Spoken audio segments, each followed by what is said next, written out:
peut-être qu'inconsciemment, il y avait aussi cette idée, je pars pas pour faire une performance, je pars pas pour faire un record. Il y a d'autres personnes bien plus fortes que moi qui ont fait ces 4000 en 60 jours, 62 jours.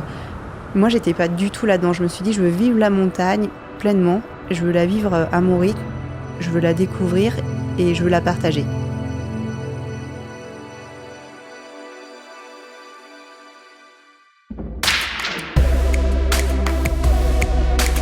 Bienvenue dans Les Explorateurs. Les femmes et les hommes que nous écoutons ici ont consacré leur vie à explorer le monde. Ils ont un jour décidé de se mettre en danger, par goût de l'aventure ou pour fuir une vie toute tracée. Pendant une trentaine de minutes, nous voyagerons avec eux au plus près des éléments et nous avons de la chance. Dans une ancienne vie, Liv Sansoz était championne du monde. Originaire de la Haute-Tarentaise, la jeune femme se fait un nom en 1997 lorsqu'elle triomphe à Paris au championnat du monde d'escalade. Elle n'a que 20 ans et devient une référence d'une discipline en plein essor. Ce goût du dépassement de soi ne l'a jamais quitté, mais il lui manquait le frisson, l'aventure des grands récits de montagne qui l'ont bercé toute sa jeunesse. Freinée par les blessures, Liv Sansoz abrège une carrière prometteuse et devient best jumpeuse. Elle se jette dans le vide, munie d'un parachute, trompe la mort et se blesse encore. Dans sa troisième vie, elle opte alors pour l'alpinisme, où elle ne se laisse d'autre choix que d'exceller en explorant ce qu'elle connaît déjà si bien, les hauts sommets des Alpes. Rémi Fier est allé écouter son histoire. Liv Sansoz, bonjour. Nous sommes ici chez vous, aux Ouches, près de Chamonix. Il y a environ 2 ans, un grand projet pour vous, une sorte de retour aux sources de l'alpinisme, une envie presque, vaincre les 80 sommets de l'arc alpin de plus de 4000 mètres. En passant évidemment par la Suisse, par l'Italie, par la France, une prouesse qui avait déjà été réalisée par d'autres que vous, mais que vous, Liv Sansoz, avez tenté de réaliser à votre tour. Et donc c'est pour parler de cela et peut-être de bien d'autres choses que nous sommes ici avec vous, pour notre podcast intitulé d'une façon un peu masculiniste, Les Explorateurs. Parce que vous, Liv Sansoz, vous êtes une exploratrice, non ? Oui, plutôt. Mais explorateur, exploratrice, ça a quand même une notion vraiment de voyage, d'aller très loin pour mettre les pieds sur un endroit où personne d'autre n'a jamais mis les pieds. Et je suis pas dans cette configuration-là vraiment. Je pense que je suis plutôt une aventurière ou une amoureuse de la montagne, très certainement. Puis j'aime bien découvrir les choses et apprendre en me lançant dans des projets que je maîtrise peut-être pas forcément. Alors justement, c'est l'occasion de revenir sur ce fantastique challenge des 82 sommets alpins. Comment cette idée a germé chez vous ?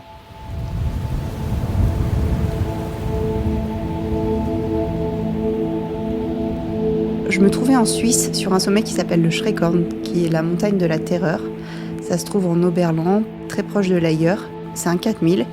J'étais sur ce sommet que j'ai fait avec un ami et on était entouré de plein d'autres 4000 mètres qui avaient l'air tous magnifiques. Et je me suis dit, mais j'en connais peut-être 20%. J'ai tout à découvrir là et aussi ça rentrait dans un projet un peu plus global d'arrêter de prendre l'avion pour faire sa passion, mais d'essayer de penser un peu plus local, de se dire finalement dans les Alpes on a des montagnes magnifiques, pourquoi est-ce que je prends l'avion pour aller en Patagonie ou au Pakistan alors que j'ai un terrain de jeu presque illimité ici à la maison et à 2-3 heures de route de la maison.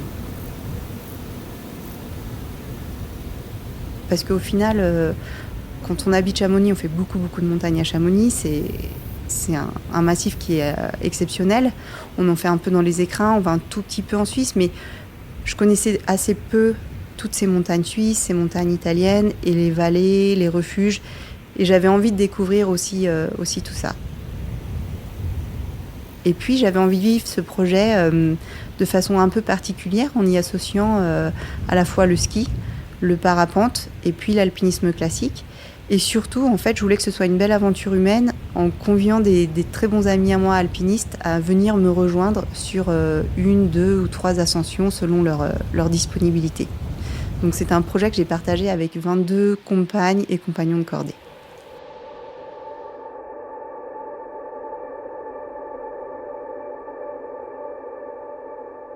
Dans votre cheminement personnel, vous disiez vouloir rechercher ou plutôt retrouver l'esprit de la montagne, l'esprit des grands anciens.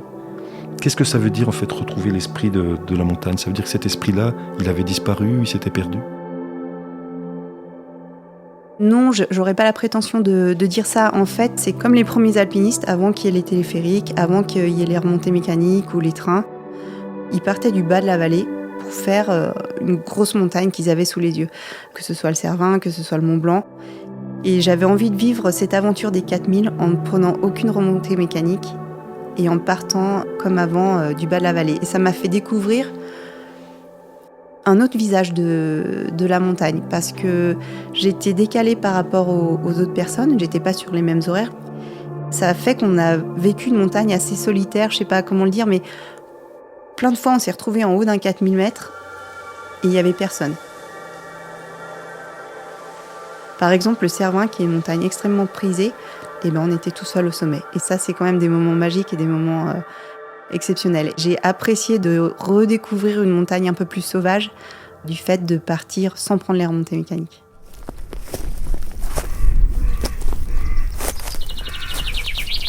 Et alors, est-ce qu'il y a une sorte de progression, je dirais, de l'ombre à la lumière? Parce que les fonds de vallée, pour moi, c'est un peu...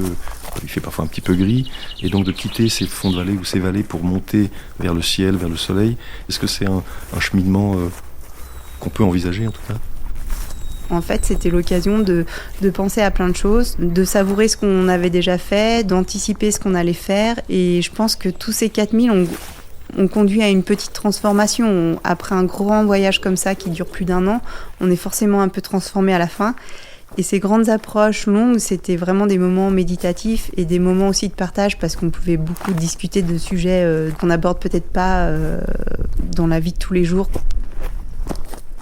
Là, c'était vraiment le temps s'arrête, on marche, on a le temps de se parler, on a le temps d'observer et on a le temps aussi d'être seul et de pouvoir méditer.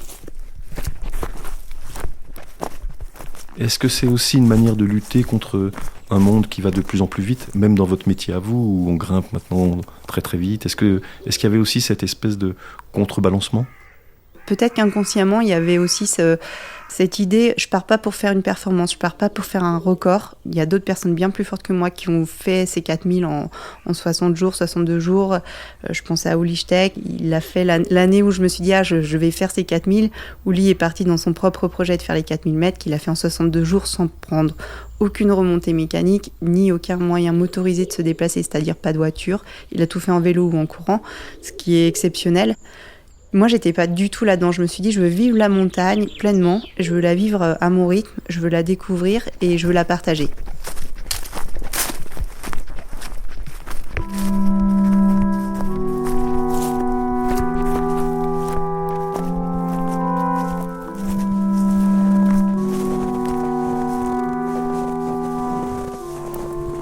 Où est-ce qu'elle est la magie quand on arrive au-dessus de 4000? Elle est dans la vue, elle est dans l'air, La magie, elle peut commencer déjà juste le matin. Des fois, en alpinisme estival, on part à 1h du matin, dans le noir complet, avec nos petites frontales. Et déjà ça, c'est magique.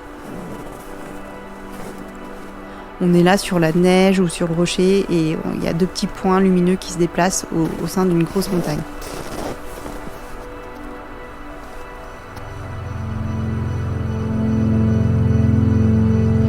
Ensuite, la magie, elle peut être dans le lever de soleil ou le coucher de soleil, qui sont juste incroyables.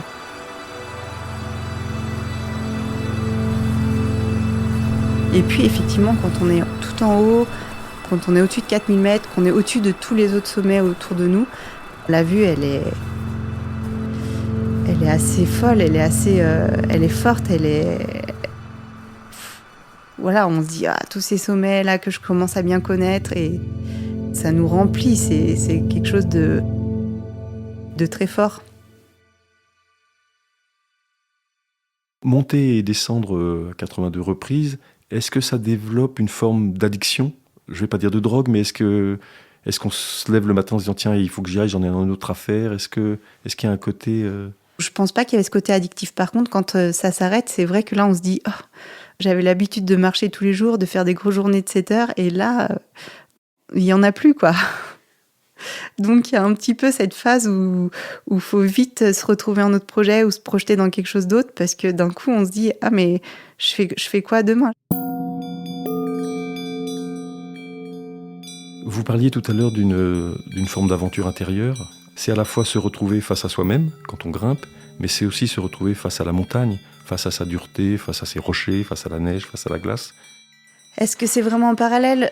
Plus on fait de la montagne, plus il y a des moments durs, plus on va apprendre sur soi-même en fait. C'est intimement corrélé, je dirais. On va apprendre des petites erreurs ou on va apprendre de ce qu'on a bien fait, mais en se disant tiens, je peux encore mieux faire, donc on va aussi chercher à améliorer. Et puis il y a ce qu'on vit à l'intérieur et se dire c'est marrant, j'ai réagi comme ça ou j'ai pensé ça ou je me sens comme ça. Et on apprend énormément sur soi et sur ce qu'on est capable de faire. Et donc faire une erreur ou des erreurs, ça arrive à tout le monde assez fréquemment. Oui, j'ai fait une erreur au bout du 2e mois. On avait fait 38 sommets de plus de 4000 mètres. Je commençais à être un peu fatiguée. Ils annonçaient vraiment un vent du nord glacial et je sais que je suis pas très résistante au froid. Donc j'étais assez peu motivée d'aller sur des sommets d'altitude avec des températures qui pouvaient aller sur moins 15, moins 20. On est parti sur un sommet qui s'appelle l'Alletschorn en Valais, en Suisse. J'ai eu un moment d'inattention en regardant au-dessus. En fait, je voulais regarder la suite de la voie. Je voyais qu'il y avait de la glace. Je me demandais si on pouvait passer sur les rochers. Je me suis décalée sur la gauche. J'ai mis le pied sur un pont de neige au-dessus d'une crevasse qui s'est cassée. Et j'ai basculé un peu dans cette crevasse en me tapant assez violemment la jambe. Je me suis fait une déchirure musculaire au mollet, mais je ne le savais pas à ce moment-là. C'est après en faisant les examens. Et surtout, comme il faisait très froid ce jour-là, jusqu'à ce moment-là, je bougeais encore beaucoup mes orteils parce que je sentais que j'avais froid, donc je bougeais énormément mes orteils. Et là, cet accident dans cette crevasse m'a un peu déconcentrée. On a continué jusqu'au sommet, on a fait le sommet. Arrivé en haut au sommet, je commençais vraiment à avoir très mal dans le mollet. Je pouvais quasiment plus plier ma jambe pour redescendre. Et là, je me suis dit, je mets tout le groupe en danger. On a une pente à skier qui est un peu chargée en neige, donc potentiellement dangereuse si on pense au risque d'avalanche. Je vais appeler les secours.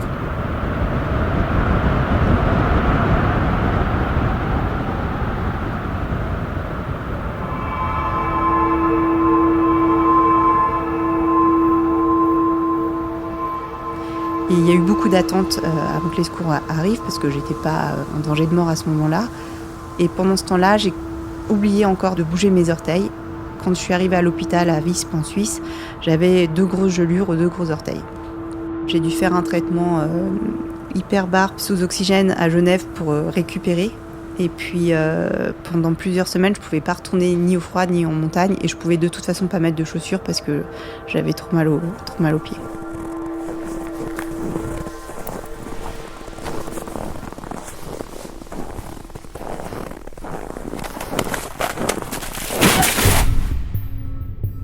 Et juste pour revenir sur ce pont de neige qui cède, quand vous vous appuyez dessus, donc il y avait une crevasse dessous et vous êtes tombé dans la crevasse ? Comme à chaque fois, quand on est sur une zone glaciaire, on est encordé. En théorie, on ne peut pas tomber très loin dans la crevasse. Mais là, j'ai vraiment cassé un tout petit pont de neige qui n'était pas assez grand pour que tout mon corps passe. J'ai juste basculé un tout petit peu dedans jusqu'à la taille. C'était une crevasse très profonde, mais très étroite. Et c'est une sensation que vous aviez déjà connue dans votre carrière ? Non, c'est une sensation bien particulière de tomber comme ça dans le vide. J'avais jamais connu ça avant et j'avoue que c'est assez surprenant et presque terrifiant. Si on radiographiait votre corps, je pense que la faculté de médecine se frotterait les mains parce que vous avez connu de multiples accidents, incidents, blessures. Comment l'aventurière que vous êtes, quel rapport elle a avec son propre corps ? C'est une bonne question. Je pense que d'une façon générale, quand on est athlète, notre corps, c'est quand même notre meilleur ami, notre meilleur allié. Notre corps nous propulse, nous amène à faire des choses un peu hors normes ou en tout cas pas habituelles. Quand un athlète ou une athlète est blessé, forcément tout s'arrête et on n'a pas le même rapport au corps. Et c'est vrai qu'avant ce projet des 4000, j'enchaînais les blessures sur des choses un peu bêtes, hein. Une petite chute à ski, une chute en entraînement en escalade où je me casse le pied, une chute dans un escalier en Chine qui glissait où je me casse une vertèbre. Donc c'était pas forcément que des accidents de sport, mais j'arrivais à me faire des fractures assez régulièrement et assez facilement, ce qui était un peu étonnant. Ce projet des 4000, il est aussi arrivé au moment où je me suis vraiment dit, mais là, maintenant, il faut que tu arrêtes de te faire mal, c'est plus possible. Mon corps, je veux lui donner du bien-être, de l'amour, et même quand il est blessé, en fait, il faut continuer à être très positif et à mettre de l'énergie dans la blessure, quelque part à la nourrir, cette blessure, et après à la transformer en quelque chose de positif.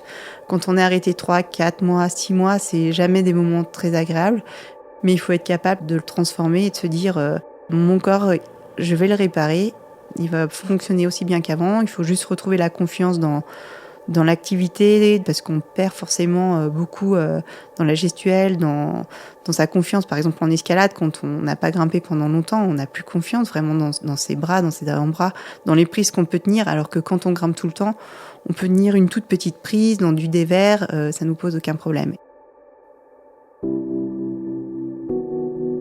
Et là, après une blessure, non, il y a de l'appréhension, on n'a pas envie de voler, on n'a pas envie de chuter. On a forcément un peu de l'appréhension de se refaire mal et il faut arriver à dépasser ça. Mais est-ce que parfois le corps vous rappelle qu'il a souffert ? Est-ce qu'il y a, je sais pas, des douleurs même légères qui reviennent, je sais pas, au niveau de la vertèbre ou des choses comme ça, où tout disparaît ? Juste quand on enchaîne des grosses journées de 18h, on se lève à 3h du matin, on s'arrête à 21h le soir, on porte un sac à dos très lourd. Forcément, le lendemain ou le surlendemain, les muscles sont noués, on est un peu plus raide. Le corps, il nous dit oui, t'as fait un gros effort hier, aujourd'hui tu le payes un petit peu. Et puis, sur les blessures, de temps en temps, on peut avoir des petites douleurs qui reviennent comme ça, elles font coucou et puis elles repartent. Est-ce que ça veut dire que la souffrance et la douleur doivent accompagner l'exploit ? Doivent, je sais pas si c'est catégorique, mais c'est vrai que de toute façon, quand il y a un exploit sportif, c'est que la personne est allée très loin dans le dépassement d'elle-même. Et plus on est dans le dépassement, plus, je vais pas dire plus on va dans la souffrance, mais quand on grimpe et qu'on a les bras complètement durs parce qu'ils sont presque tétanisés et qu'il faut encore faire un mouvement de plus et un mouvement de plus, on est dans ce dépassement, on sent plus la douleur, finalement on a dépassé ce stade de douleur, on est tellement concentré sur le geste suivant que oui, il n'y a plus rien qui répond, les bras répondent plus, mais nos têtes, elles nous disent d'y aller et on y va quand même.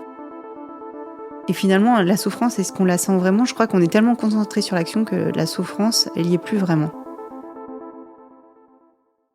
Vous avez parlé tout à l'heure de Uli Steck, votre ami, qui a disparu pendant que vous faisiez votre périple. Les disparitions, c'est des choses qui constellent vos vies d'alpiniste. Comment vous l'avez vécue, celle-ci ? La disparition d'Uli a été très douloureuse. C'était quelque chose qui a été dur à accepter. Parce que déjà, c'était un ami proche, c'était une immense source d'inspiration. C'était vraiment le meilleur alpiniste et loin devant tout le monde. Uli, je le voyais pas du tout avoir un accident ou mourir, même s'il prenait des risques énormes quand il faisait ses records de vitesse, où il y avait un engagement qui était incroyable. Mais il maîtrisait tellement les choses que je le voyais pas avoir un accident ou disparaître. J'avoue que j'ai mis quand même 2 jours avant d'accepter et de réaliser que c'était bien lui qui était décédé, parce que quand j'ai appris la nouvelle le matin, je me suis dit non, mais c'est pas possible. Enfin, c'est quelqu'un d'autre qui porte ses vêtements qu'on a retrouvés. Enfin, j'étais vraiment dans cette espèce de déni pendant 2 jours. Et puis au bout de 2 jours, non, la réalité, elle est là. Et malheureusement, c'est lui qui est parti sur un sommet un peu, je vais pas dire démonaire, parce qu'à partir du moment où on met les pieds en montagne, c'est quand même, il y a toujours un risque. Mais voilà, il n'était pas dans quelque chose d'extrême comme il a pu faire auparavant. Donc, ça m'a beaucoup affectée. Je me suis dit, là, la montagne nous enlève aussi des amis proches. Et pendant plusieurs semaines, je me suis dit, je vais attendre un peu, parce que là, je me sens pas d'aller en montagne tout de suite. Et vous y pensez, vous, au risque chaque fois, voire à la mort, au fait, qui rôde au-dessus de vous tous, les gens qui grimpaient ? Bon, il faut pas trop ternir le tableau quand même. La mort qui rôde, je sais pas si c'est comme ça. Effectivement, quand on est en montagne, on est exposé forcément à des moments, mais on pense aux dangers, on essaye d'anticiper les dangers. Après, on pense pas à la mort à chaque fois qu'on met les pieds en montagne, parce que sinon, on met plus les pieds. Après, on peut se faire des grosses frayeurs. Par exemple, sur l'intégrale du Pilier du Brouillard, qui est une longue voie qui se trouve en face sud du Mont Blanc, on s'est retrouvé avec mon ami Chris Warner, un ami australien, sous une énorme chute de pierre. Et on était là dans cette face et on était littéralement mitraillés par des chutes de pierre qui nous arrivaient dessus. On n'avait pas pu prévoir ça, on ne pouvait pas l'éviter. Donc on s'est juste protégé en rentrant les épaules, en essayant de montrer le sac à dos sur nos dos plutôt qu'en baissant la tête, en se recroquevillant, mais tout en se tenant parce qu'il fallait quand même qu'on s'accroche à quelque chose. Et c'est vrai que dans ce moment-là, on voudrait être partout ailleurs, mais pas ici. On prend un caillou sur la main, ça peut complètement abîmer une main, des doigts, dans la jambe. Je me suis dit là, il y en a au moins un de nous deux qui va ressortir blessé de ça. Et puis les pierres se sont arrêtées et on s'est appelés parce qu'on n'était pas juste à côté, on avait une longueur de corde entre nous deux. Et ni la corde était abîmée, ni nous-mêmes, aucune pierre nous avait atteint et c'était presque un miracle.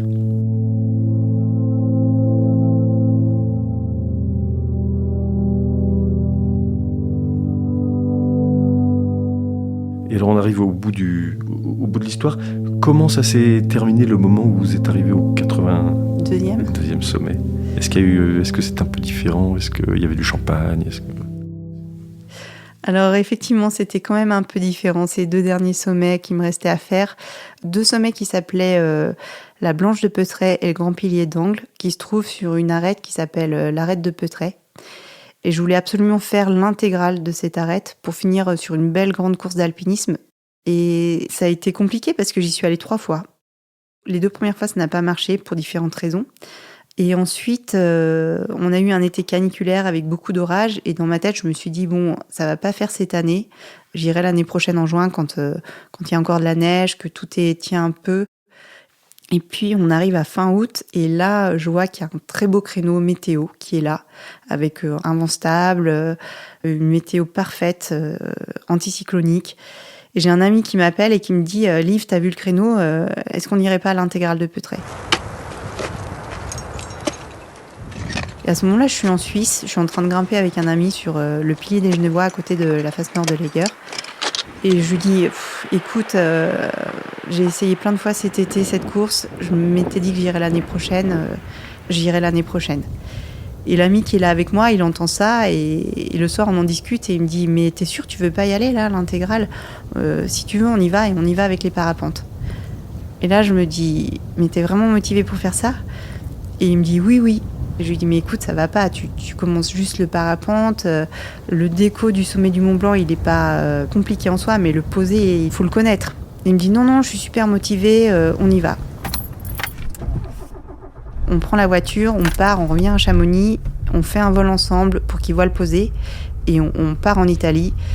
On se dit qu'on va mettre que 2 jours et non pas 3 pour partir le plus léger possible. Et là, on part dans cette course hyper concentrée avec une grosse énergie derrière et beaucoup de fluidité.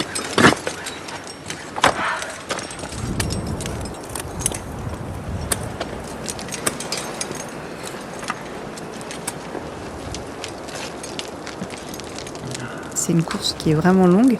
Il y a un petit abri bivouac qui se trouve après les Dames Anglaises. Donc, c'est une arête qui commence par la Noire de Peutray, qui redescend en rappel de l'autre côté dans une face nord et qui remonte sous les Dames Anglaises pour aller chercher le petit bivouac qui s'appelle le bivouac Cravéry. Et c'est assez difficile d'atteindre ce bivouac à la journée. Et on est arrivé là à 21h, complètement fatigué, affamé, assoiffé, mais on y était et c'était ce qu'il fallait faire. Et le lendemain, en fait, on est reparti sur la Blanche de Peutray, le Grand Pilier d'Angles, Mont Blanc de Courmayeur et enfin le Mont Blanc. Et on est arrivé au sommet du Mont Blanc à 16h. J'arrive en premier et je vois que le vent est parfait pour décoller. Et je me dis, mais c'est cerise sur le gâteau. On va même pouvoir décoller du Mont Blanc après avoir fait cette grande course sur 2 jours. C'est vraiment quelque chose de... C'est fou, quoi. C'était vraiment très fort. Et je me souviens de ce grand bonheur d'être au sommet de ce Mont Blanc, tout seul, parce que du coup, on y était dans l'après-midi, et de se dire, allez, on sort les voiles, on décolle, et c'est parti, quoi.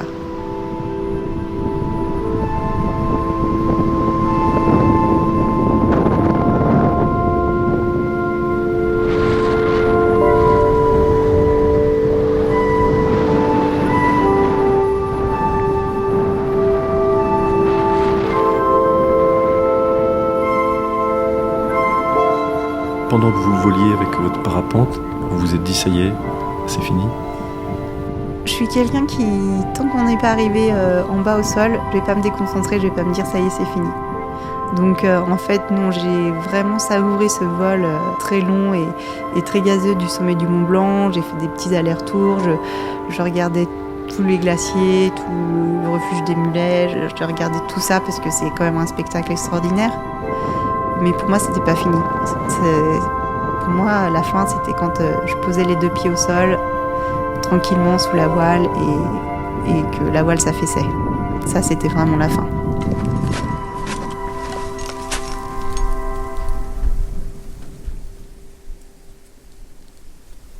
On va se poser nous aussi, Liv. Merci pour tout ce que vous nous avez raconté. Merci à vous.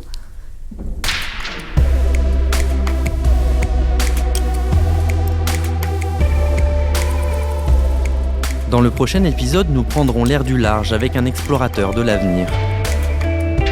L'avenir du sport, de l'exploration, l'avenir de la navigation qui s'écrirait dans le Finistère. Merci à Rémi Fier, Roland Richard, Théo Boulanger qui m'ont aidé à préparer, produire et réaliser ce podcast.